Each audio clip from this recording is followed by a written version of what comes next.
Hi, everyone, and welcome to another Precog time number 31. Are we at 31? Yeah, I think so. And we're really happy, lucky, heartened to be talking today with Mariana Garibay Raeke. Did I say Raeke right? Right, yes. Garibay. That's Garibay, perdona. Um, and we're really happy to be talking with you. She's a good friend and has been involved in Precog in various issues, numbers 2 and 3, so for years now. And we wanted to open up with the first question we ask everyone, which is, how has your pandemic been? What have you been doing, and how has your life been? What's it been like to make art? so pandemic. I was in Mexico when things started to go down. Was originally there working on a project that was an interactive installation that was a collaboration with a woman that makes these mosaics out of dirt from the mountains. And after that, I was going to be teaching a workshop in person in Oaxaca. That is something that I had been working, developing for a little while. And then everything started to shut down. And it became very uncertain whether or not it was safe to travel or not. So I decided to stay a little bit longer in Mexico, and then a little bit longer went from 1 week to 2 weeks to 3 weeks to 6 months. So yeah, and then at the end of July of last year, I got back here, and since then I've just been mostly at home and in the studio. It was pretty weird coming back because I wasn't here for most of it when things got really hard. Uh, and then things got really bad in Mexico. So yeah, but since I got back, it's just been pretty much just being at home and just between home and the studio. And I'm so grateful to have the studio because that's where I spend most of my time. I don't know what will I do without it.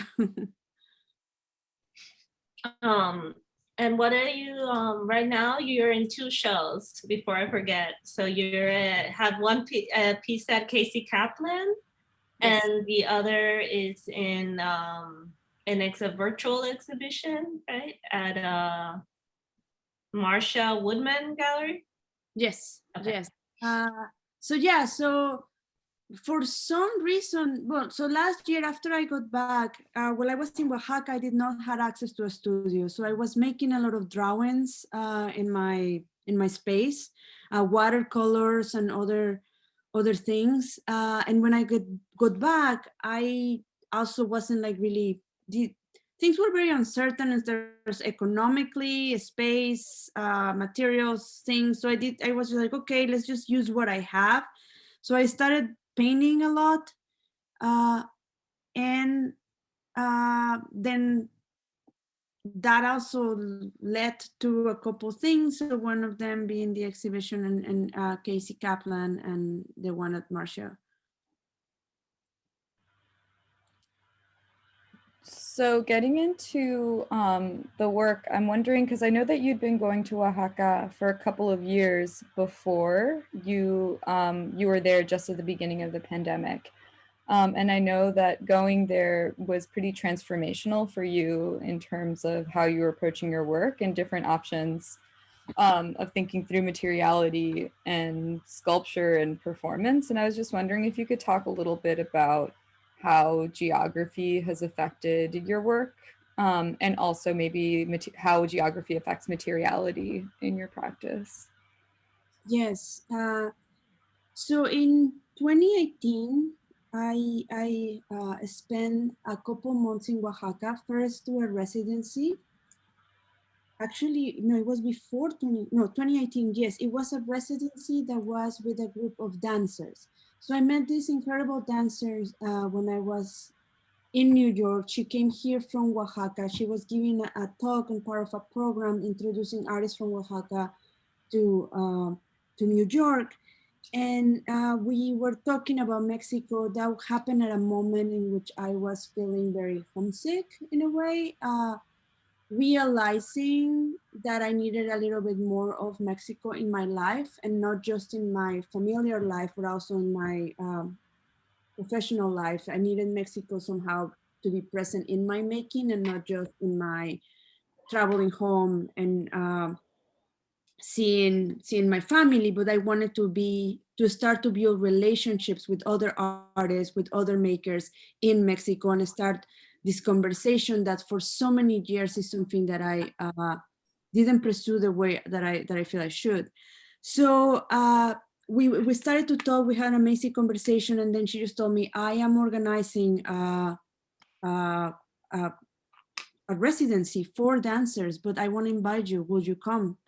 And we were having mezcal, and I said, of course, I will come. Yes, I'll be there. September, call me in. And then she emailed me a week after and said, this is serious. Here is your invitation letter. Do you want to come and join us? And I'm like, I am no dancer in any way. I do not, like, I am so disconnected from my body in a lot of ways. I'm someone that is reading, that is in my head, or I'm in my studio making with my hands, but like, so then I signed up and I showed up, and it was two of the most incredible and life-changing weeks. Just been talking with all of these makers that they use their body as their material, and that they think about the space that they inhabit as their ground, in which they're always the way an arm races is not just the arm racing, but it's also about the space that opens up between your body and the arm. So there were all of these considerations that I had not ever made part of my thinking about making, that they were just presenting and sharing with me, and that was just fantastic. Also during that time, during those 2 weeks, she asked me to share something with the group because they were going to have in some sort of open house situation, and I didn't feel at that moment that I wanted to be working in the same way or with the same materials that I had been using. I felt that I needed to respond to my experience there, and to the conversations that I was having, but also the experience of being in this different place. The smells, the sounds, the textures. One of my favorite places in Mexico is the market. Just going to the market and spending, and the market in Oaxaca, the main market, the Abastos market, it's humongous. It's like a city in itself, and you can just get lost in it. And they're just like streets and streets and streets that are like packed with all kinds of things, from like healing herbs to food of all kinds, vegetables. And then on the outskirts of the market, there are these like temporary markets or extensions from all these people that comes from all of these other towns from outside the area, and they're bringing whatever they had to share. So I felt I needed to work with something that capture that richness, that texture, and also that felt rawer and impermanent, like I felt my experience and my time being there was. So that's when I began working with flowers, flowers and medicinal plants, because most of the, so most of the work that I started doing at that time, it wasn't flowers, like the base of these. So my original idea was, I'm gonna make a tapestry, kind of like a painting, but it's gonna be, instead of using paint, I'm gonna use color coming from nature, and I'm just gonna use flowers. So yeah, so the pretty flowers were like still pretty pricey. So like, I don't know, I need tons and tons of these things. So then I started looking at the other plants that were in the market, and I became enamored of albahaca basil, which is used pretty commonly there for cleansings. And it's also a very common plant that grows everywhere. And so it's something that I could buy a lot of. And then also I started to learn more about the other ways in which it's used. And it was, yeah, no, it was like an amazing experience just to have piles of plants that I was just cutting and weaving together. And then going back to that image that Gabby just showed. So I made this tapestry thing that was on the wall, and then I presented, and I was talking to all of these dancers that I was like with, and they were like, well, that looks like something that can be worn or should be worn. And I'm like, okay, maybe. So Gabby, if you go back to the first image, so this was my very first attempt at like embodying or interacting with this object. And so this is just like a test image of something that I was thinking about. And the following pictures, and I worked with a friend to take some photographs. So then, yeah, so I began to do these interactions with this object that is something that I kept on working for the 2 weeks that I was there. So the plants would start to dry and I will add more plants, and adding more plants meant adding more weight. So then whenever I was like wearing it and then photographing it, the object was heavier, but it also had all this scent of all these different kinds of plants that were part of it, from medicinal plants to just like local plants. And it opened up my my sensibility and my understanding, because there was something about this interaction and these close partnerships that I was developing with this object and what this object represented and what this object came from, that was really empowering in terms of how I thought about materials, and then also how I began to think about my body in relationship to my work. And in like just as another form of material.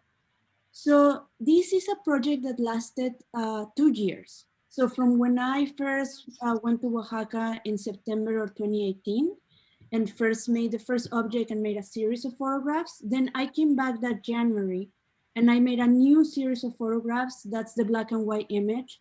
And in this case, I had a space where I could do this on my own. So these photographs are, so I set up a camera and a timer, and I just let it shoot for a long period of time. And meanwhile, what I think of and what I consider these things are interactions. And I feel that for me, what I am after is not the image, is not the object, but is what happens when the object and the body, when the object and myself are like together. And the witness in a way is the camera that is just like mindlessly shooting. And then, yes, so then afterwards is a process of like selecting and going through all these images, finding those images that I feel capture what I was feeling or what was going on at that moment. So it's interesting to hear you talk about the flower works and the photographs in that way, because it clearly has such an influence in how you're incorporating the body into your current abstract paintings. And I was wondering if you could talk a little bit about, just in terms of how like the torso emerges in relationship to form, or how there are certain parts of the painting which are recognizable. And I was wondering if you could talk a little bit about how you feel you're translating some of those ideas, or whether you feel like those ideas are being translated into the paintings. And yeah, and how that sense of the body and the moment is related to your current work. So yeah, so I think that the work, what I'm trying to go after is like this idea of experience, of like how do you capture experience, which is something that is impossible. But like each of these iterations for me are attempts of getting at like what it feels in a way to be alive in this body, in this moment, in this. And part of what was very important for that initial set of photographs and other series of photographs that I have done, that it is about, in a way, achieving a certain connection and certain vulnerability in terms of like this connection to something that, so for me, the plants and the flowers, they represent fragility. They represent the fact that everything is in process, things are decaying, are dying, like time is present. So, and it is a combination of wanting to hold that or to recognize that. And all of on how that is also connected to a lot of other things in terms of just talking about nature, ecology, the planet, how do we interact with that? So like the plant matter for me, it is about nature, and it is about the reality of the ephemerality of existence in a way. And then the meeting of that with the body, which is the present for me, it is my experience, my moment. Is where I guess I'm not able to answer, but that I try through photography, through objects, through painting, to somehow translate that moment, that experience, that feeling, and try to get at something out of it. And through each of these translations or iterations, there is uh, a learning that happens and another encountering that happens. So yeah, so the photographs, the working with the materials, then I came back, I did a series of black and white drawings. That is like the black and white drawing that Gabby just showed us earlier. And then from there, so in order for me to be able to enter painting, I had to ask myself, like, what is it that I want of painting? Like, what kind of images am I interested in making? What is it that I want to depict? So I am interested in the body, but the body, as I said earlier, as a material and also as a form. And then how does the body enter the space of painting? How, in terms of color, in terms of texture, in terms of form.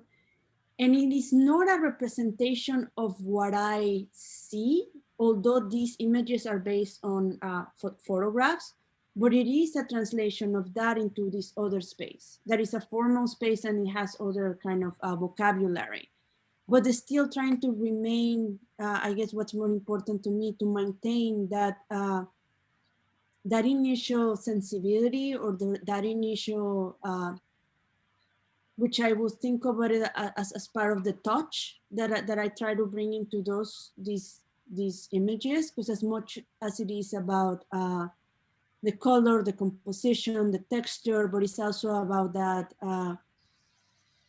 emotion that I feel it's embedded into painting in the way in which you accumulate marks. Actually, I wanted to ask you about that, because I feel like, yeah, in one part you're taking a lot of small things, like little parts, like a bunch of little flowers, and you turn it into one big object, or a lot of small marks, and like, you know, but I was also thinking about in your performance and all your work, you kind of have, you're working with organic materials that are by like can be chaotic. So like wood, like clay can be messy, but everything you do seems very organized. You know, like everything is stacked in bricks, and like you kind of build something. So I wanted, I don't know if you think about that, if you wanted to talk about like the way things like are organized in the space when you show them. I guess for example, when there was that,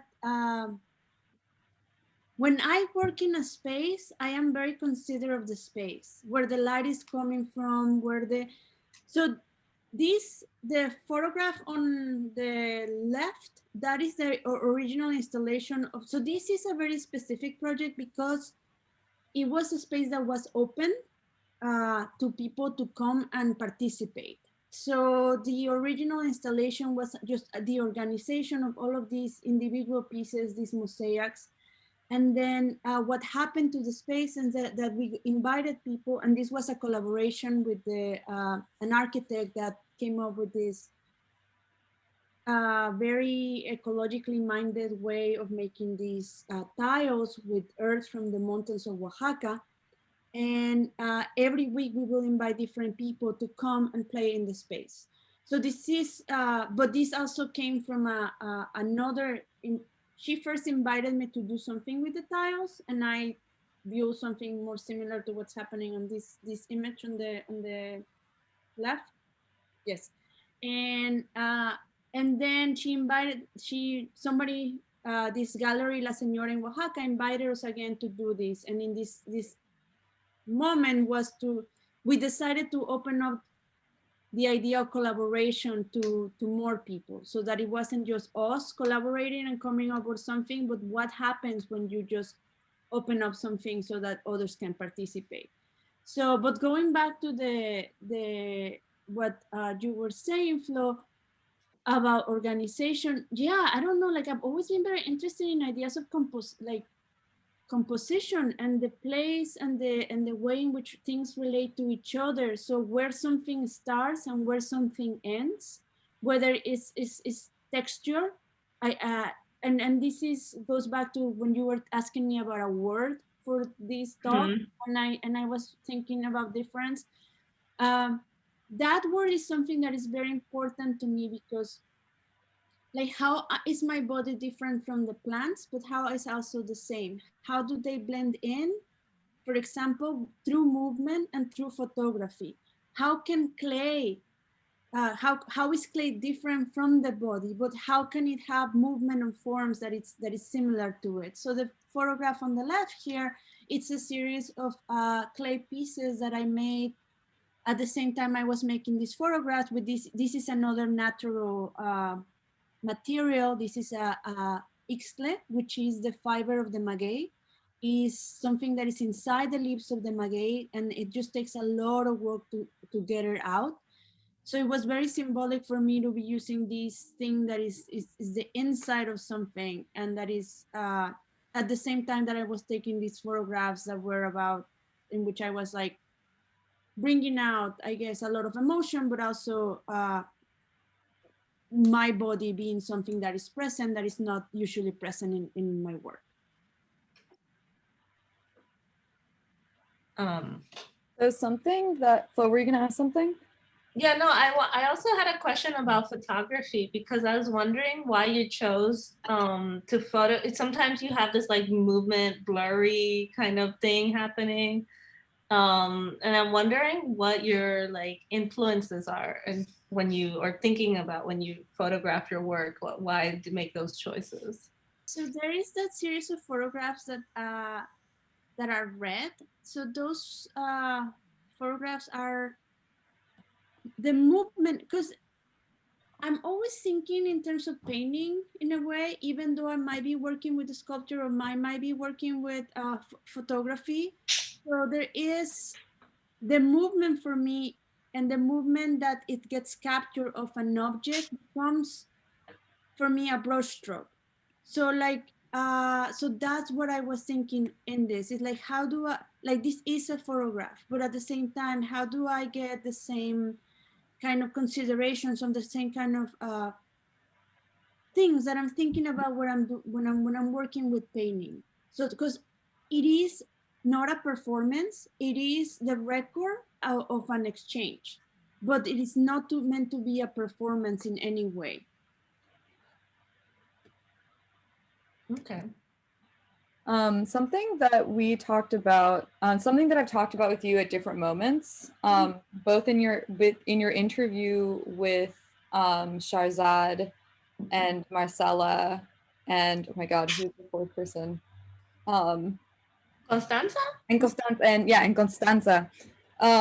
Like you talk a little bit about modularity and kind of materials as poetic metaphor in relationship to their work. But also, I remember at your show at the kitchen a couple of years ago, it must have been like 3.5 years ago or something like this. At the chimney? At the chimney. Oh my God. My brain today is clearly like in another What plane. did you call it, Gabby? Kitchen. I was like the kitchen. Kitchen, okay. Anyway. Not bad. It should be there. you talked about the kind of parts that Flo was referring to in your work, like these sort of modular elements, the elements of crystalline growth, the relationship between folding and drawing, as these kind of organic processes that ended up inspiring similar kinds of structures in your work that you sort of then played off of as poetics or as aesthetics in relationship to color, in relationship to how like the different iterations of those forms presented like different moments in an infinite spectrum of choices or folds. And I was wondering looking at this work, at this body of work, if how you're thinking about those kinds of organic metaphors and structures, and whether you're thinking about, for instance, in the paintings, ideas about, you know, flowers, ideas about delicacy, like is the idea of the, you know, the fuzzy photograph another way of talking about the delicacy of the image or something like this. Yeah, and so I just wanted to ask you what kinds of structural metaphors you're thinking about these days. So multiplicity, it's okay, and also the working with multiples or the working in series, because that's something that is a constant to my work. So it's other, and it has to do with two parts. In one hand is the reality of my ability, my capacity to make. So then how can I make something bigger? Because like I'm not super strong, I'm also not very big, my studio is tiny. So it's like, how do I then make things that are as large as I want them to be within the constraints of my own physical capacity and the space that I work in? So that's on one end. But then and that has to do, I guess, with how modular things are and how sometimes I make multiples that then come together and to make a whole.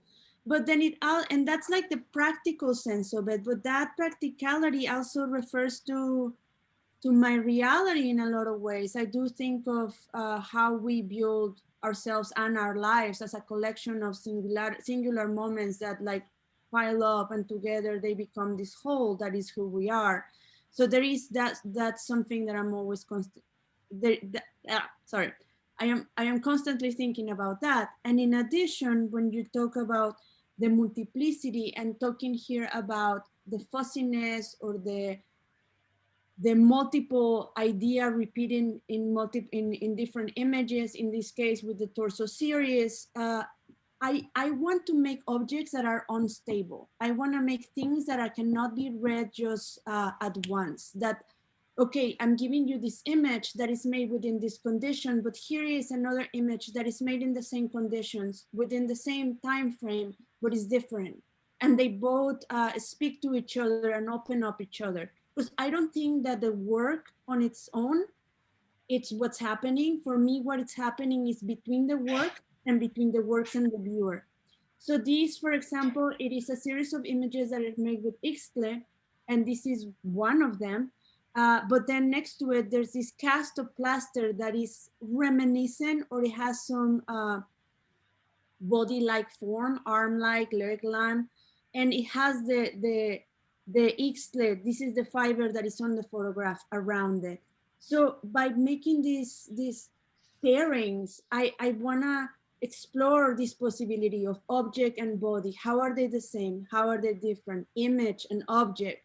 What can an image give you? What can an object give you? And those are the questions that I ask myself, and that also by working with similar ideas in photography, in painting, and sculpture, is like I am recognizing that none of these forms capture fully experience in a way, but all of these forms and each of them on their own provide me so much more, so much information about what it feels to be a body, what it feels to, how am I related to objects, and then how are we transform and translating into images, which is something that is such a part of our everyday life, starting with here, all of us being turned into a looking at each other on a screen.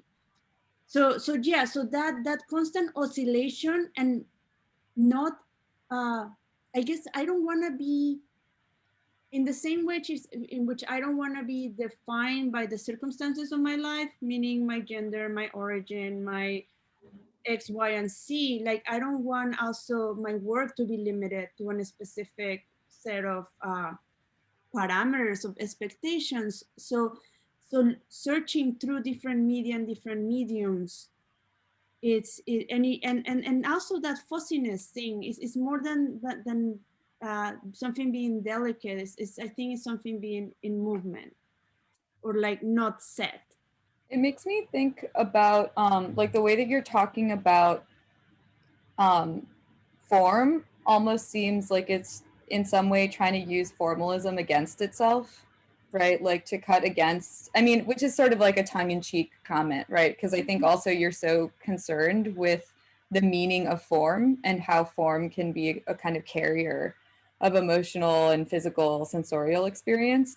But it also just the way that you're talking now makes me think that like you're really kind of proposing that comparison is an aesthetic act, right? That like a part of your aesthetics is the mode by which you allow for things to be recognizable on each other's terms. Like, Mm-hmm. I might see that you allow you create this like really strong resemblance between the plaster form and the body, right? In a way where I can see them as sort of like mirrors of one another. Mm-hmm. Which then teaches me to see the body as a mirror in another place, or it teaches me to read material in relationship to how it resembles other things across the material terms of your practice. Yeah, and I guess for me it's more like a way to destabilize maybe things, or maybe just propose a different view of either or. It doesn't need to be this way or the other, but there is some similarities here and similarities there. So I'm like, and for me, like it's very important that the work and my work surprises me. So a lot of times I'm going into directions or going towards things that are like unexpected. Like for me, like whenever the first time I decided to start working with plants, I'm like, are you nuts? It's like, what are you doing? And but then there was so much that I learned from it that it's like, okay, there is something here. And that also, that's another thing that I like about going to Mexico and working there, because since it's a different space from working in New York, I feel I have a lot more freedom in terms of the kind of projects and the kind of ideas that I am pursuing. And then what was the other question, part of the question, Gabby?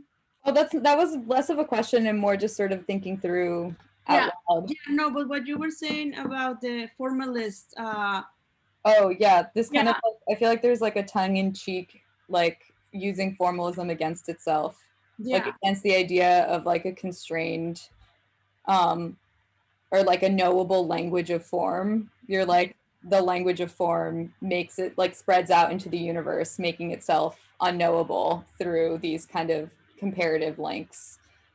yes, yeah, breaking it apart. We're trying to, because like I don't know, like I think that's because I know it's challenging, the fact that I work sometimes with so many different things, but like for me there's something there, and I guess it is the idea what to me binds everything together, and sometimes they need to materialize in different forms. And Mariana, so you're about to go to Mexico again. You want to talk about this new project you're gonna start working on, or you're working on already? Working on already. I gotta give, yeah. So I just started. So yeah, I there's this gallery in Mexico City that is called Guadalajara 90210, and they invited me to have a solo exhibition with them this June. So I'm very excited about that. And again, the constraints of place and the moment is something that I think of when I make my work, and and as a conceptual part of the work in a way. Like when I'm in Mexico, what does it mean that I'm here? What are the materials that I have access to? Uh, how am I different from when I'm in New York? Because it's not about just repeating.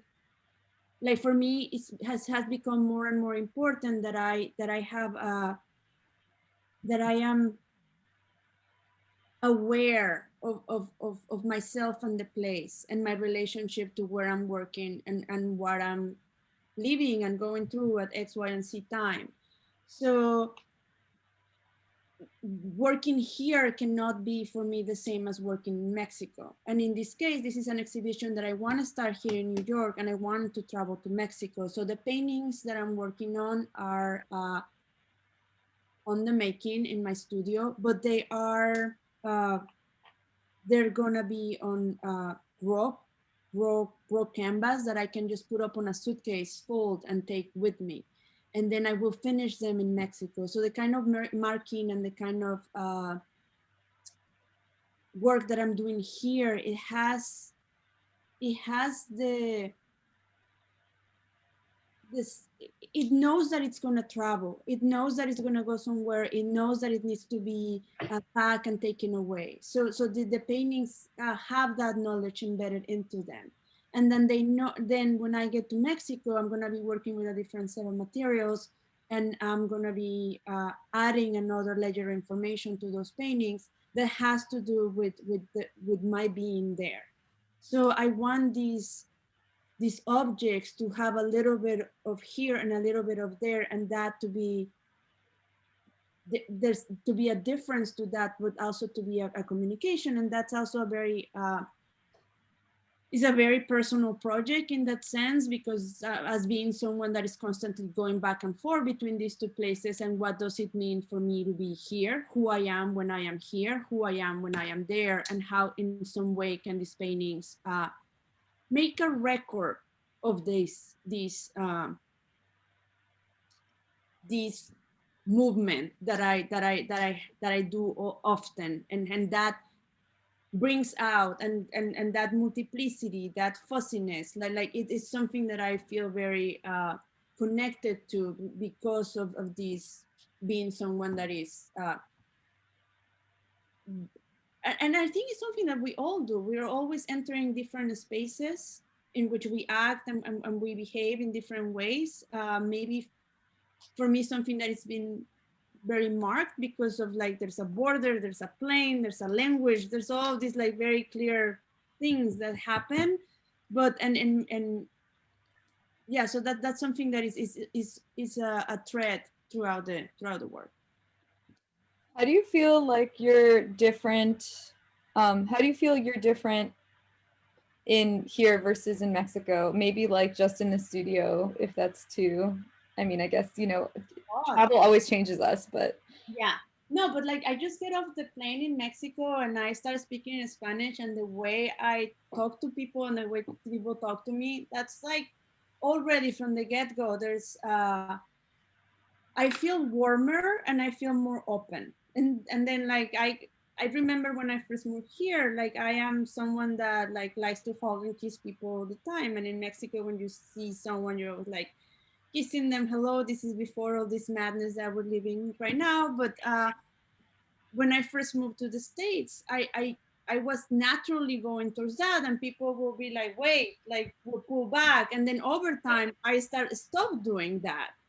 And then when I will go to Mexico and I wasn't like hugging and kissing people the way everybody Everyone's like weird. yeah, everybody's like, what's wrong with you? So and I think too, like when I'm in Mexico, I allow maybe my intuition and my sensibility to be a little bit more present. And I am more in touch with that. I feel there's a different rhythm and there's more quiet when I'm working there. Also, I everything is like very and simple in terms of the access of the materials I have, because I choose not to wanna like bring all these fancy things from the States and fancy papers and fancy paints. It's like, no, it's like what is here, what is from here, and how can I learn to work with these materials. And when I'm here, it's like there's a different conversation around painting, around making, around art. My concerns are others, and all of that filters into the studio. And so but I don't think I could stay there or stay here. Because I feel that I need these two, well, that I am these two mindsets. Gabby, do we have any questions for Mariana? Yeah, we have one question from Nancy, which sort of dovetails nicely into this conversation, where Nancy's asking about the color in your paintings and how you source color in your work, and maybe like how you think about color when you're working with monochromes and that sourcing versus when you're using like different color palettes. Yes. So color, the monochrome for the series of drawings that I made in Oaxaca while I was in quarantine and couldn't go anywhere, where they were all made with black pigment. And I continued to work with that through most of like last year. But I do think of them as color because I did research and found every single black pigment that I could find. So although there might be all deemed as black, when you really look at the different sheens and the different textures and the different shades, like there is so much range within this color that we refer as black, that is like really beautiful. And part of this project, it was that, like just exploring all of these textures and all these ways in which with this one hue could be present.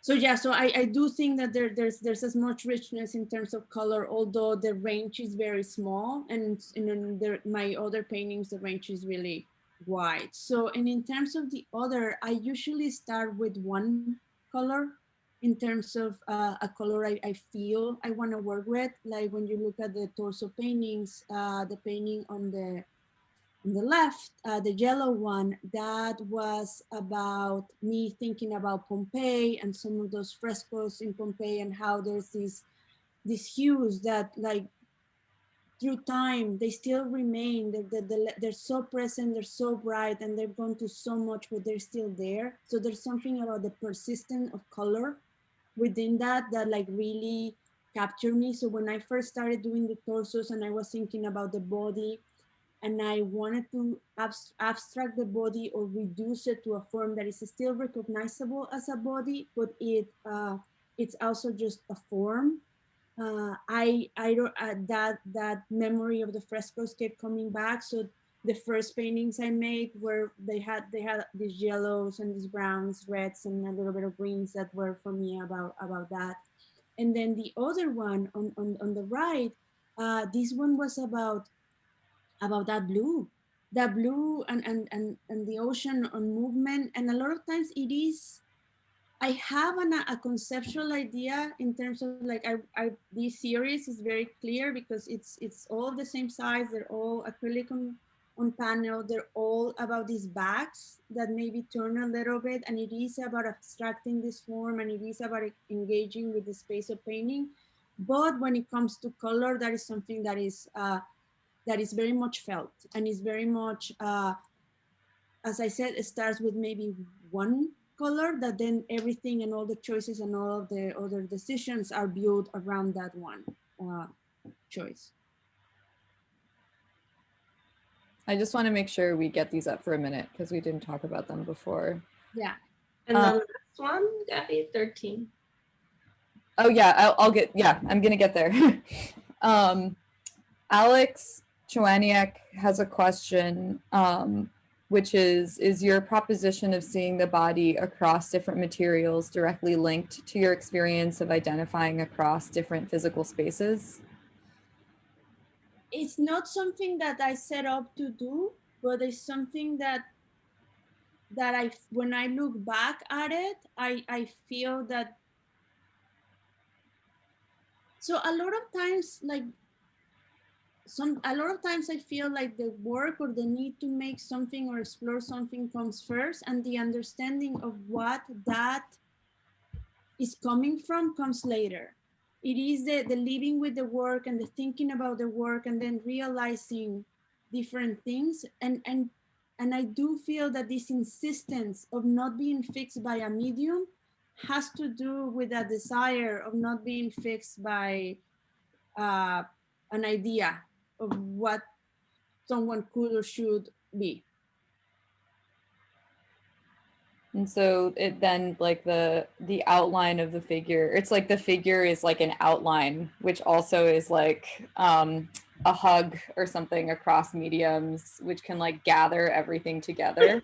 Yes, in a way, yeah, the figure is the constant, and I guess, and it is like in the same way that I am the constant in all of these things, uh, and it is a figure that is it comes into focus in some things and then it disappears and falls apart in others. It's more abstract, more, and then so there is the figure, but then there's also the color and the mark making that for me are like that other part that I was talking about earlier that has to do with I guess like all of these the outside nature energies, like all of these other things, and something in these lines that is like that I'm still trying to figure out how and when it comes in. It is like all the like social, political, and other things that are connected to working with the body and depicting a body. So it's just being very interesting. Yeah, because like, there's a lot of questions and a lot of work that I feel I still need to make in order to figure out like what is it about those concerns in relationship to this work, because they are coming there, but it's something that I'm still like processing. And with my work, a lot of the times it's just like it is working through questions and coming up with more questions. That reminds me of a question that we'd sort of formulated early on in looking at these groups of works for you, which is also like how you consider grounds, like especially when you're making paintings, even though like even in the torso paintings where I can see the outline of the torso or I can identify the body, the space around the body doesn't really recede into a background. Like everything kind of competes on the same plane, in a way that kind of breaks the idea that there should be a distinction between figure and ground or something like this. And it seems like that also has something to do with how you think of pattern and even what you were talking about as the other parts of the work, including nature, texture, other kinds of information. So I was just wondering if you could talk a little bit about that as well. Yeah. So for me, for example, with the in paint, okay, so with the photographs, for me, the photographs that are more interesting and the ones that are when things are melding and when literally, and that's like one of the pieces, but like literally there is this third that comes out. So there's these two things that are in relationship within a background, but like the way I like to think about color or work with color is that it can flip those relationships in some way, and also like with movement, so that things come, the separation of the borders between either or, whether the body, the background, or the color, they're not as demarcated as they could be. And then when it comes to painting, like for me, representation and painting is something I've been thinking a lot about lately, because I don't want to represent what it is. I want to represent. I'm trying to get at something else that it is more poetic, maybe, or that it has to do with feeling of the materiality and the recognition of, because that's something that is very important to me. It's like I am using paint and I'm working on a flat space in which I can do anything I want and in which there is no rules to it. So the working with the ground, figure and ground relationships is a space when I can start to like go away, I guess, maybe from ideas that I have of like, oh, this and that. It's like, well, what if I flip it? What if this becomes, why does this need to be acting in the same way through the whole painting? It can act in any way that I want. So it's like, so that's a consideration that is always there, and but it's something that I'm working on. And sometimes I fall back into like this programming, or like that sometimes we have in which like, oh, this and that, and it needs to make sense. It's like, no, it doesn't need to make sense in any way. So yeah. And I guess maybe the last question, unless Kelly and Flo have other things they want to bring up before we open it up to people, is just, I know that you talk a lot about feelings, you talk a lot about your feelings of materials, and I think these things also are in relationship with your feelings also. And so I just wanted to make space maybe at the end of this for you to talk about how you think of these forms in relationship to emotional metaphors, or as like holders of emotions, or you know what I mean, containers or vessels for a kind of emotional or physiological experience. Yeah. And that's funny because I guess because I'm someone that is so much in my head, for me, making a space to be present when I'm doing what I'm doing is very important. So, and for example, I do not know where my paintings would lead me. So I do not start with a sketch or with an idea. It's a general idea in terms of like, right now I am working with this like body, the idea of the body. What does it feel to have a body? What does it, the forms of the body, the curves, the folds, so I'm thinking about those, that, but I'm also thinking not just about the idea of it, but the sensation of it. So how, and then for example, the last image on these sculptures that are made out of lime and fibers, there it is, it is thinking about the torso, but it's also thinking about the torso. And as you are sitting and you're bending, what does it feel to make that shape, and what kind of shapes does our body make? And in terms of like the color and the movement, there is a moment in which like I start with the idea, but then at some point I let go to the enjoyment or the experience of painting in some cases, or the experience of building, or the experience of, so it's, and they're not feelings, I guess they're sense, they're like, because it's not like, oh, I'm sad, I'm gonna make something sad. It's more about just like, how do I communicate, or how do I engage this material that has a specific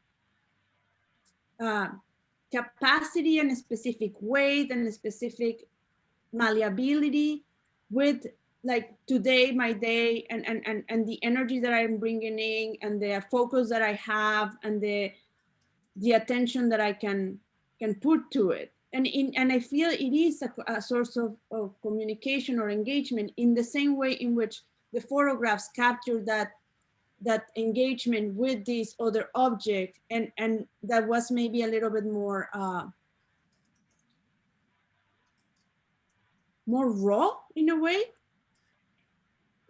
So and that's why those photographs have become so important to me, because they open a space that is outside words, and it is outside theory and outside all of this thinking, that is just so much about just being and breathing and moving and carrying this object that is made out of the things we eat, the things we smell, the things we touch, that on its own, it's alive, and it's also like decaying as I am moving around with it, and as it's waiting for me to interact with it. So there was something about that experience and that way of interacting with a material or an object that has marked me, and also has marked my work in a way, and reconnecting with that, and that at the beginning, it's like, how do you capture experience? How do you hold to this thing that is always changing, that is never there, that is fleeting, that is so hard to connect with?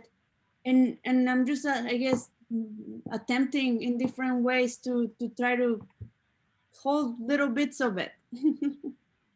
Mariana, I have one last question that came from George. He's asking if you always show the object or just the documentation, or if you show them together.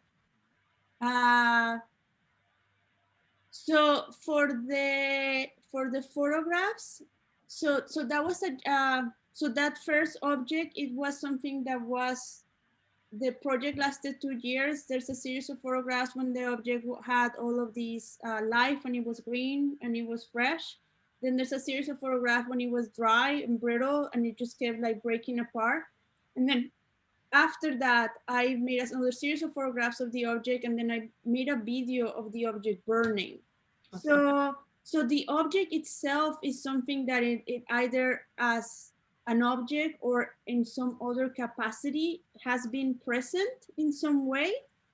And then, so from the burning of the object, right now I have the ashes of the object that I would like to use to make a series of watercolors or something. I still haven't figured out what, but this idea of constant transformation, nothing is ever fixed. You don't ever know someone fully. Like, we're always being surprised by each other, by ourselves, by the world. So embedding that somehow, or letting myself see that in the materials that I am working with, I think is something that that is important to me, and that I try to somehow be present on the work. So that permutation, like energy doesn't disappear, it just transforms. Okay, that's Amazing. great. Yeah. I don't know what's the right way to end. I think we should like officially end the official part right now, and we can open it up to everyone else. But thank you for talking to us, Mariana. Well, thank you guys. Very generous. Well, thank you for having me.